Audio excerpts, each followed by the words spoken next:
Hi, Misha here, and we've been talking a good bit about the 5.56, the 223 caliber Berettas. Those have been around a long time to get that one around here, and it got me kind of wistful for one of my favorite guns of all time. Certainly one of my favorite 7.62 NATO 308s, the good old Italian Beretta BM59. And in the past, I've done several videos, but it's been a minute, and I felt like talking about the MK.III here, the Paratroopers version. This is just a very cool gun. It's actually one of the prides of my collection. And not even a month ago, a friend of mine who's been in the business longer than I've been alive tried to buy this off of me, and I wouldn't. He goes, yeah, I wouldn't sell it either. But it's neat. You don't find many BM59s in general, and you find very few Paratroopers. So with that, yeah, let's just talk about and revisit this good old piece of Italian history. I don't intend for this to be a very long video, and I don't intend it to be a very deep dive into the BM59 in general. Mostly just focusing on the Paratrooper. But, slight context, so I brought out my Springfield M1 Garand, because this was a very important rifle in Italy. Of course, Italy would have joined the Allies, at least part of Italy, beginning in 1943. And in 1945, they would adopt the M1 Garand. And it's kind of an interesting situation. The U.S. was giving military aid, foreign aid, and many nations received M1 Grands, M1 Carbines, Italy foremost among them. So much so that in 1949 they started working on acquiring the tooling to build them, the old Winchester tooling. Well, when they actually got it over there, they realized that it had been improperly stored and it was worn out from years of heavy use during the war. But they found it a good starting point to make their own brand new tooling, and they had the blueprints and they had assistance from America. So by 51, they already started making parts, which was good because by this time, Italy was kind of the de facto servicer of M1 Garands for most of Europe. It was kind of a de facto standard gun for a lot of Western Allied nations at that time. It was officially adopted as the Model 1952 in Italy, and the first guns were built using a lot of Springfield and other U.S.-made parts. Sometimes they were scrubbed and remarked, sometimes they weren't. By 55, they were making complete guns, essentially, and actually by 1960, they had their barrel production up and running. They also started rechambering some M1 Garands for 308, 7.62 NATO, around 1956, 1957, and these were often known as the Type 02. Kind of interesting, and one reason a lot of Italian-built Garands end up in Denmark is because while Denmark received nearly 70,000 from the USA, they purchased another 20,000 from Italy. And again, Beretta and Breda parts appear in a lot of returned Grands because they were refurbished and reworked in Italy, and they were just a parts supplier. So they were very intimately familiar with the gun as the 1950s rolled on, and as people were starting to adopt newer weapons like the FAL and the M14. So work began at Beretta on the next service weapon around 1957, and the early prototypes were known as the BM58. And since they were very familiar with the M1 Grand system, that's pretty much what they worked with. Now the major competition, at least the finalist that they went up against in 1959, was from Franchi, and that was known as the LF59, and it was actually an Italian derivative of the FN-FAL. But of course the BM59, an updated version of the BM58, would ultimately win out. It was relatively cost effective. They could use or modify a lot of existing parts and tooling. It was pretty much exactly what the M1 Grand to M14 was supposed to be in America, though it did not work out that way. So I brought this one out just for a minute because this is my BM59 SL or BM59E. the earliest reworks and the earliest jobs were basically, they took M1 Grand barrels, shortened them by 1/2 inch to rechamber them for the 7.62 by 51 cartridge, made them feeding from a 20-round mag, gave them a rubber butt plate, and gave them a muzzle brake. Some were select fire, the BM59Es. Some were still semi-auto only, the BM59 SLs. And this was a service mainly that Beretta offered for clients and customers to convert and update their older M1 Grands that they only had in service for about a decade at that time into something a bit more, modern and useful. So you'll see quite a few that were very similar to the original, but as time would go on, they would quickly add kind of their own flair and style. Thus, we get to the BM59 Mark I. Now, the original Mark I was kind of a transitional gun, and that's where the so-called 5-inch muzzle device kind of comes from. It took a modified M1 Grand bayonet and did not have provision for launching of rifle grenades. That was done by another method. With the Mark I-A, we start to see in the Mark I modified, we start to see the newer 7-inch tri-comp that takes the updated bayonet, kind of more based on the M1 Carbine / M16 style, and we have the standard gas cutoff sights. We have the updated bipod. There was an earlier pattern of bipod as well. Notice that compared to this one, it does have a much shorter and improved gas system.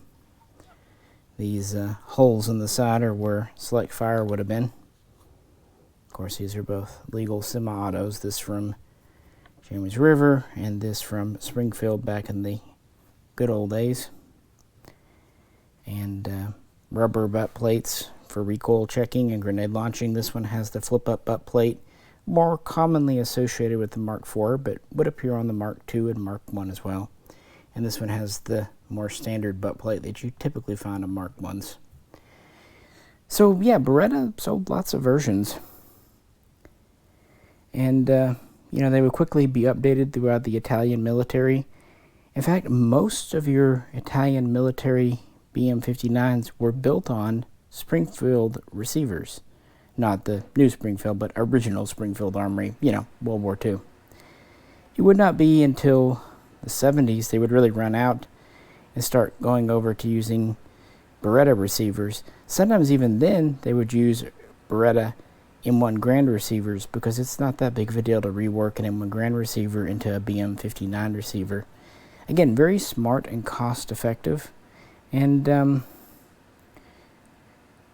just really quite reliable. It had the same kind of reliability and ergonomics and durability that the M1 Grand had.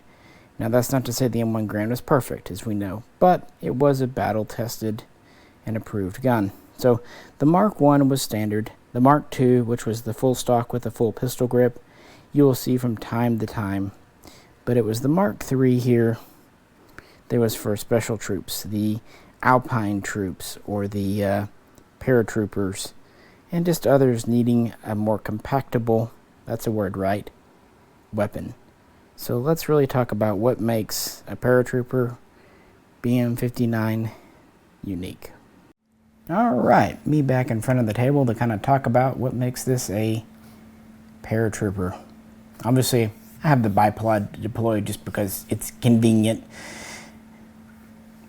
But the first thing you would know, the buttstock and pistol grip.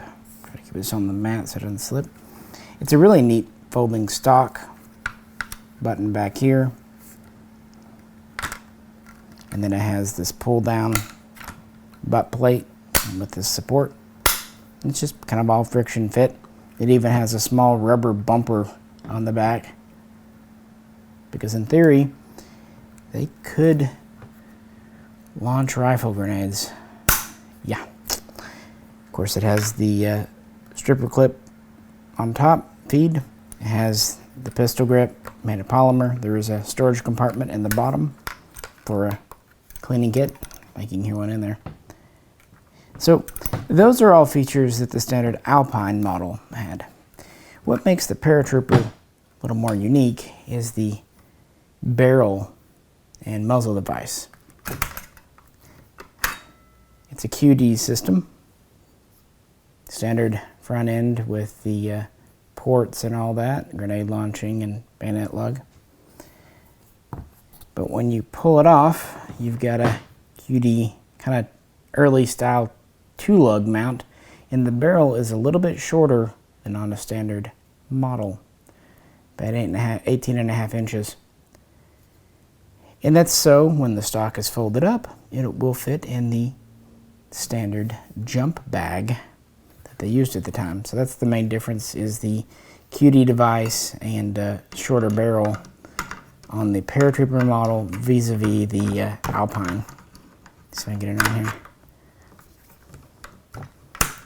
Goes on very easy, and I suppose it is secure enough for grenade launching. I don't know, not sure I'd want to do it, but hey, to each their own, right?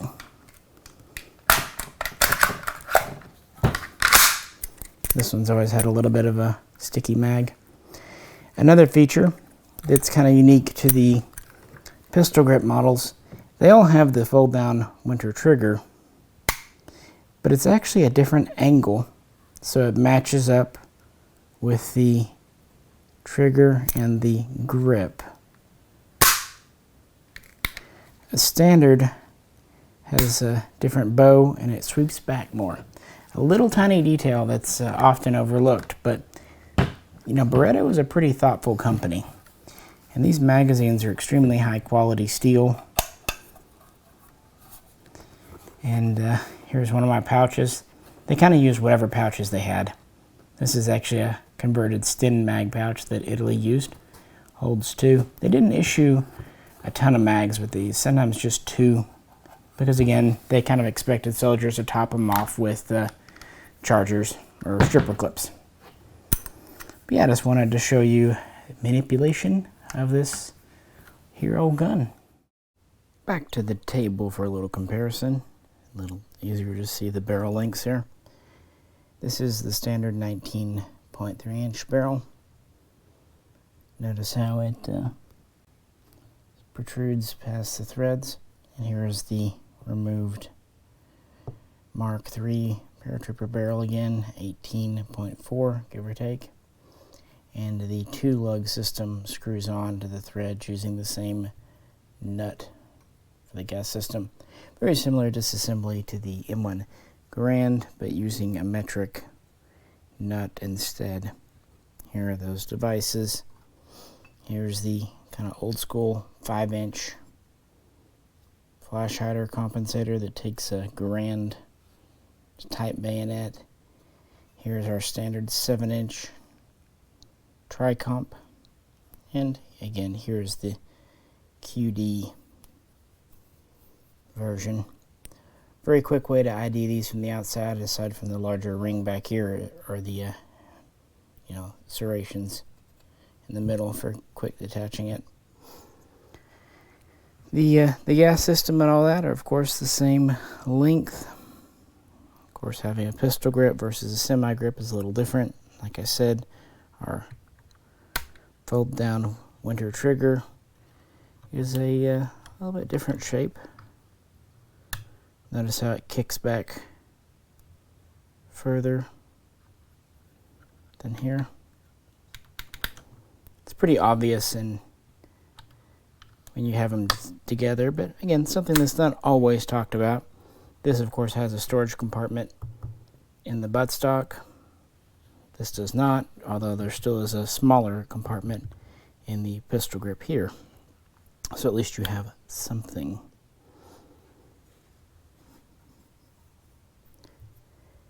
Yeah, just that little bit is enough to matter when getting it in a jump bag. And here we are with the devices back on.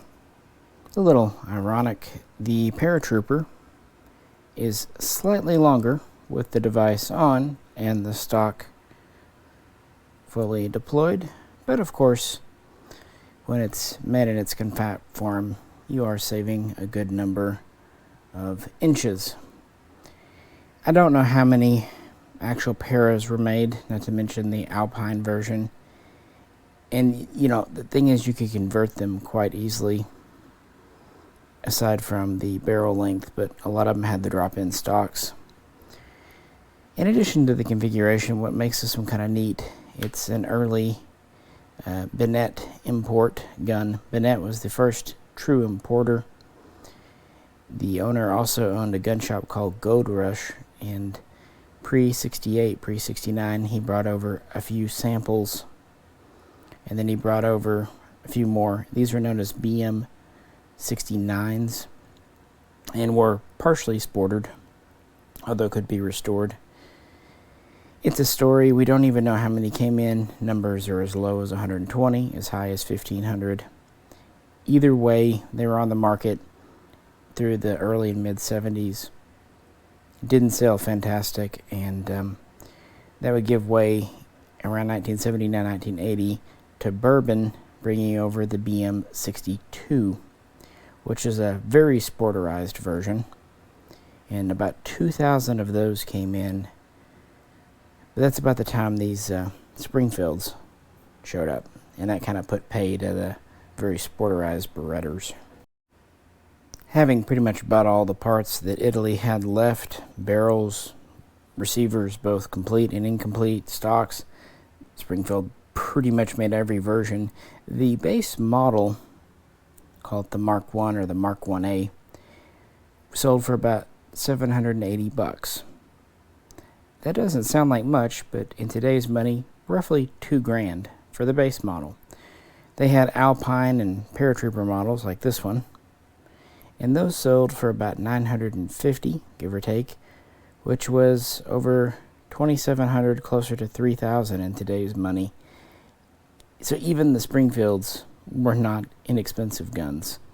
And the magazines, while very high quality, they too were not inexpensive. And to keep in mind, they had lots of competition, from the HK91 to the M1A, M14, various FAL derivatives, and various, hunting type guns. So I think they were well respected, but like a lot of the Beretta stuff, kind of flew under the radar back in the 80s. I always found them interesting at gun shows, but they were always kind of priced out of my range. They were just pretty spendy and rare guns. We don't know how many Springfield had on Beretta receivers, but maybe 3,000 to 4,000, plus others they built on partial receivers, or maybe even US receivers. It gets a little murky there, and this video is not about the full series. It's just because I really wanted to revisit the Para here, because I had it out showing it to a friend. And it's just a gun I really do enjoy, at least handling, not so much on the shooting front. The stock is, of course, an exercise in compromise. It does its job very well, and it's plenty durable. The pistol grip's actually quite comfortable, but when it comes to actual shooting, yeah, I would much rather shoot a standard full stock model or a Mark II. But I don't know, just thought it would be interesting to talk about this. What do you think? Well, I greatly appreciate you hanging out. I know that you've seen this gun before, but it is unique and I really do like it. I actually got this thanks to a friend. Not sure this is the most comfortable folding stock, but it is very practical. Nothing hanging down. Kind of reminds me a little bit of the Ruger Mini 14 folding stock, if you think about it, a little bit. Of course, the bipod folds up like on any BM59. Nicely compacted. And again, you can pull that off. That would go in a pouch. And so here you are, ready to go in your little jump bag. Quite compact for a 7.62 NATO gun, you have to admit. I wouldn't want to try to fire it with the stock folded though. That, especially without the compensator on the end. These are actually pretty darn effective muzzle brakes and flash hiders. Anywho, just hanging out, and I'm glad you joined me. Please, if you could, like, share, subscribe, all that good stuff. And if you'd like to help support the channel, you can check out the link to the Patreon page. And again, if you're into kind of the newer Berettas, we've recently covered the AR-70, AR-7090, and even the ARX 100/160 series. This is Misha, and we'll catch you very soon next time.